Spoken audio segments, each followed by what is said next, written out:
আজও পর্যন্ত সকলে পরম ভক্ত, পরম বৈষ্ণব।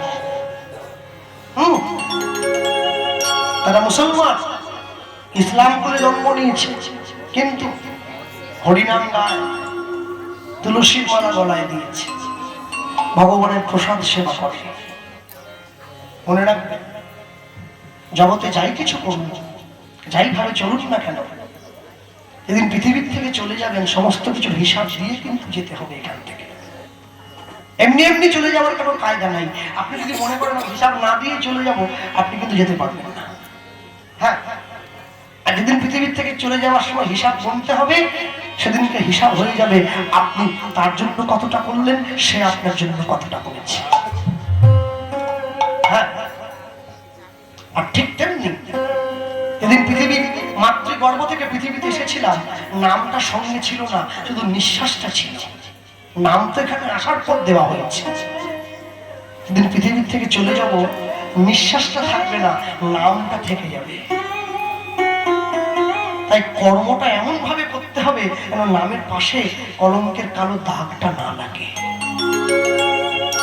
হ্যাঁ, কর্ম তোমার ভালো হলে ভাগ্য তোমার দাসী, আর হৃদয় তোমার ভালো হলে ঘরেই মথুরা কাশী। তুমি চারদিক ছুটে যাও, বৃন্দাবন যাও, গয়া যাও, কাশী যাও, মথুরা যাও, তুমি যেখানেই যাও, তুমি কর্ম যদি ভালো না করো, তুমি কিন্তু কোনোদিন ভালো ফল পাবে না। দুর্গা পুজো চলে গেল, লক্ষ্মী পুজো চলে গেল, কালী পুজো আসছে। যত পুজো বাড়ছে আমাদের জীবনে দুর্গতি বেড়ে যাচ্ছে। কেন বলতো? এত পুজো আমরা করছি, জীবনে দুঃখ তো যাচ্ছে না। পুজো আমরা করি বটে, যার পুজো করি তার চরণে ভক্তি আমাদের বিন্দুমাত্র নাই। যদি মায়ের চরণে ভক্তি থাকতো তাহলে কি পারতাম দুর্গা পুজোতে অষ্টমীর দিন পুষ্পাঞ্জলি দিয়ে নবমীর দিন বাড়িতে খাসি মাংস রান্না করে খেতে? যদি মা লক্ষ্মীর চরণে ভক্তি থাকতো তাহলে কি পারতাম বুধবার দিন মা লক্ষ্মীর পুজো করে বৃহস্পতিবারটা পার করে শুক্রবার দিন মাছের ঝোল ভাত খেতে? যদি মা কালীর চরণে ভক্তি থাকতো তাহলে কি পারতাম মায়ের কাছে গোটা গোটা পাঁঠাগুলোকে নিয়ে গিয়ে কেটে ফেলতে? পারতাম না। এখানেই বোঝা যায় ভক্তির শ্রদ্ধা আমাদের না। যেটা আমরা করি লোক দেখানো। হ্যাঁ, কেন জানেন? গর্ভের লক্ষ্মীকে হত্যা করে দেওয়া হয় পুত্র লাভের আশায়, আর মাটির লক্ষ্মী পূজা পায় অর্থ প্রাপ্তির নেশায়। মাতৃগর্ভে যে লক্ষ্মী এসেছে, কন্যা সন্তান, তাকে হত্যা করে দেওয়া হয় পুত্র লাভের জন্য, আর যে লক্ষ্মীকে মানুষ পুজো করছে অর্থ প্রাপ্তির জন্য, মা কোনোদিন খুশি হয় না। পুত্র সন্তান যদি এক বংশের প্রদীপ হয়, কন্যা সন্তান তবে দুই বংশের প্রদীপ। বাবার কুলটা ভালো করে, মায়ের কুলটা ভালো করে। মনে রাখবেন, যারা বসে আছেন এত রাত্রি পর্যন্ত বসে শুনলেন ভগবানের নাম, এবং সেই সঙ্গে আগামীকাল তো আমরা গাইব এই আসরে। আমি সকলে চরণধুলি কামনা করব, পুনরায় আপনারা আসবেন, এবং আর কোনোদিন আসি চাই না আসি, যার বাড়িতে হরিনাম হয়, যে আপনাদের ডেকে আনে প্রতিবার, তাকে আপনারা সকলে কৃপা করবেন, আর পরিবার বর্গকে আশীর্বাদ করবেন যেন এই হরিনামটা চালিয়ে রাখতে পারে। হরিবল হরিবল হরিবল। কারণ জানেন, অন্তত কিছু না হোক মাইকের মাধ্যমে যতদূর পর্যন্ত শব্দটা যাচ্ছে, পুকুরের একটা ব্যাঙও কিন্তু কান খাড়া করে আছে, সেও ভগবানের কথা শুনছে। ভগবানের কথা কোনোদিন বিফলে যায় না, কোনোদিন বিফলে যাবে না। আর কোনোদিনের জন্য এই কথার ফলপ্রাপ্তি না হয়ে কেউ থাকতে পারে না। আর সবার কাছে আমার অনুরোধ, আজকেও করলাম, আগামী দিনও করবো, আপনারা প্রত্যেকে প্রত্যেক দিন সন্ধ্যেবেলা বাড়ির দরজায় বসে 10 মিনিট করে হরিনাম সংকীর্তন করবেন, হাতে তালি দিয়ে। নাইবার হইলো খোল বড় তাল, নাইবার হইলো কোনো কিছু, হাতে তালি দিয়ে করবেন। 10-এ 5-এ মিলি নিজে দুয়ারে বসিয়া কীর্তন পরিবেশনে করতালি দিয়া। আমি সবাইকে কথা বলি, সব জায়গায় গিয়ে প্রচার করব। ভক্তমন্ডলী মায়েরা মনে রাখবেন, সবকিছুর জন্য দক্ষিণ 24 পরগনার মাটি ভগবানের কৃপা পেয়েছে, মহাপ্রভুর করুণা জনিত ধাম। কেন জানেন?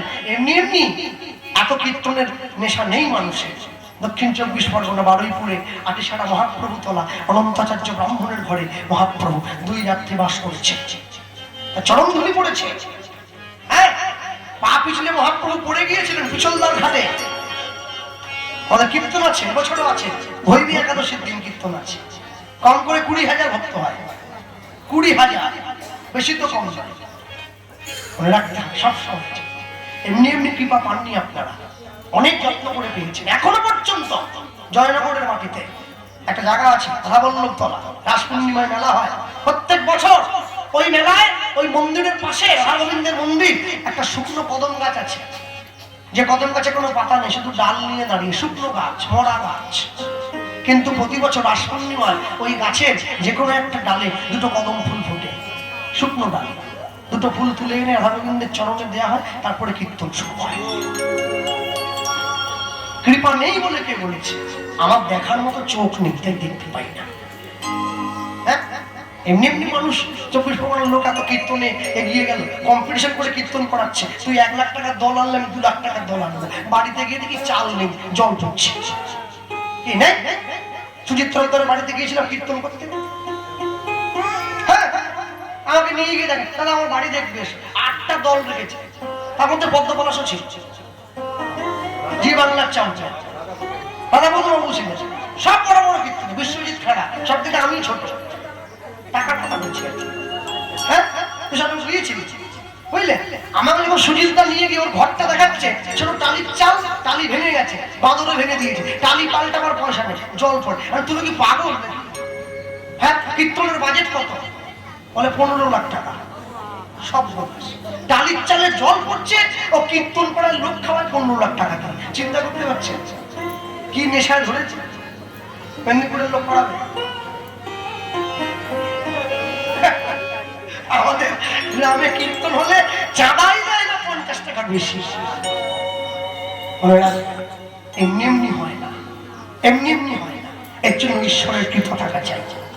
ভক্তমন্ডলী, ভক্তিমতী মায়েরা, সবসময়ের জন্য এই মানুষটা যে আপনাদের সবাইকে এক জায়গায় করেছে, যার চরণধুলি, আপনাদের প্রত্যেকের চরণধুলি যার গৃহে পড়েছে, প্রত্যেক বছর আপনারা ছুটে আসবেন। যদি ওনার সঙ্গে কারো ব্যক্তিগত শত্রুতাও থেকে থাকে, ঠিক কীর্তনের আগে ওনার সঙ্গে যেচে কথা বলবেন। কি হলো তুষারবাবু, কীর্তনটা হবে না বছর? ছোট হোক, ছোট নাম হোক, হরিনামটা বেঁচে থাক। এতে কি হয় বলতো? আমরা আমাদের বাঁচার পথটা পেয়ে যাব। মুসলমান ভাইদের জলসা যেমন বেড়ে যাচ্ছে, কীর্তনটা বাড়িয়ে নিয়ে যেতে হবে। ওরা তো গোটা রাত ধরে শোনে, আর তোমরা 11টা বাজলে উঠতে আনবে, পুরো রাত চলে ওদের জলসা। আমাদের তো খোল খড়তাল বাজছে, ওদের কিচ্ছু বাজে না। একটা লোক মাইকে বসে বলতে থাকে, ওরা শুনতে থাকে। মনে রাখবে, ধর্মের নামে মোহজারে এসে ধরে, অন্ধ সে যেন মরে আর শুধু মারে। কিন্তু সনাতন ধর্ম মোহে পড়েনি। এমনি এমনি নয়। বিশ্বের শ্রেষ্ঠ প্রেমের নিদর্শন তাজমহল নয়, বিশ্বের শ্রেষ্ঠ প্রেমের নিদর্শন রাম সেতু। কেন জানো? স্ত্রীকে ভালোবাসা এমনই ভালোবাসা, যে ভালোবাসায় মনের পশুগুলো পর্যন্ত পাথরের গায়ে রাম নাম লিখে সেতু বানিয়ে দিয়েছে। এই ভালোবাসাটাই বিশ্বের শ্রেষ্ঠ ভালোবাসা। ভক্তমন্ডলী, ভক্তিমতী মায়েরা, তাই জীবনে যাই কিছু করো, যেভাবেই চলো না কেন, কোনোদিন তার নামটা সঙ্গে নিতে ভুলবে না। হ্যাঁ, নবদ্বীপের দিকে গেলে, কীর্তনে গেলে আমরা দেখি কীর্তনের শেষে মানুষের ধুলায় গড়াগড়ি দিয়ে কাঁদে। আর যেসব আসরে বেশি সংখ্যায় ভক্ত হয়ে থাকে, এই বাদগুলা গিয়েছিলাম, তোমাকে বলেছিলাম, 15,000 16,000 ভক্ত যে আসরে হয়, যখন সেই আসরে কান্নার রোল ওঠে না, 10-15 মিনিট গান বন্ধ করে দিতে হয়। তাদের কান্নার ভাব এমন। আমরাও তো পারি সেই জায়গায় কীর্তনকে নিয়ে যেতে। মনে রাখবে, ভগবানের নাম শুনতে বসে যদি নয়নের জলই না এলো, তাহলে সে কীর্তন শুনে কি হবে? এর থেকে বাড়িতে গিয়ে হিন্দি গান চালিয়ে ঘুমিয়ে পড়া ভালো।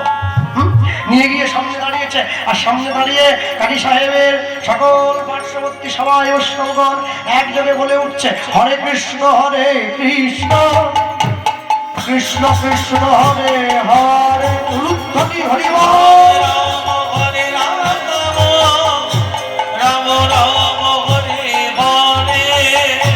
হরে কৃষ্ণ কৃষ্ণ কৃষ্ণ হরে হরে, হরে রাম রাম রাম হরে হরে। হরে কৃষ্ণ কৃষ্ণ কৃষ্ণ কৃষ্ণ হরে হরে,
বলে ভব পারের করি ভগবানে করি প্রেমানন্দে সবাই বল নিতাই গৌর হরি হরি প্রেমানন্দে সবাই মিলে বলো নিতাই গৌর হরি হরি।